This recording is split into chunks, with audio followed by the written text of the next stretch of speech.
Hola, mi nombre es Thalía Montes, soy exalumna de la carrera de periodismo de la UPC y actualmente trabajo como coordinadora de la página web de América Noticias y Canal N.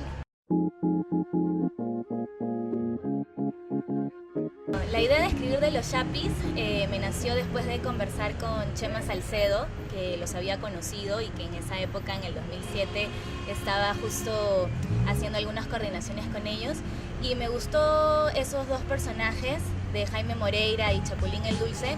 porque mis tíos y mis papás, cuando eran jóvenes, bailaban esas canciones e iban a esos conciertos. Entonces, de esa manera me identifiqué un poco con cómo parte de mi familia había disfrutado a ese grupo Chicha que había sido tan famoso en los años 80 y que a mí me parecía pues que ya estaban desactualizados, pero justo en el 2007 volvió un poco ese boom de algunos grupos chichas y ellos seguían totalmente vigentes porque hacían giras a Bolivia, a Ecuador y seguían cantando y haciendo lo que habían venido haciendo desde hace más de 20 años en esa época, ¿no?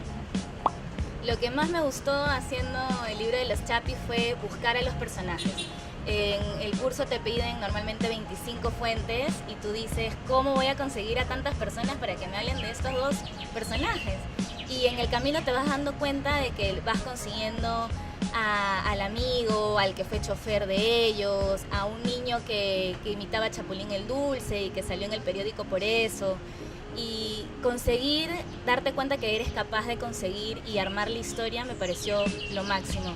Y además de eso, algo que me dio mucha satisfacción era que a medida que la fuente te va contando hechos de su vida, hechos importantes y que tal vez tú puedes sospechar de que están maquillados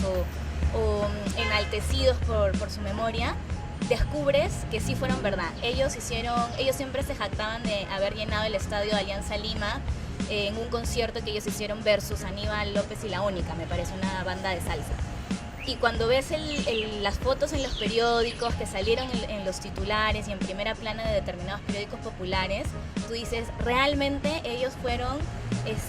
los cantantes y el grupo exitoso que decían ser en los 80. Encontrar esa prueba histórica, digamos,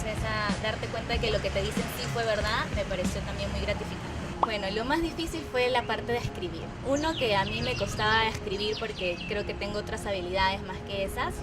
pero construir la historia, o sea, jerarquizar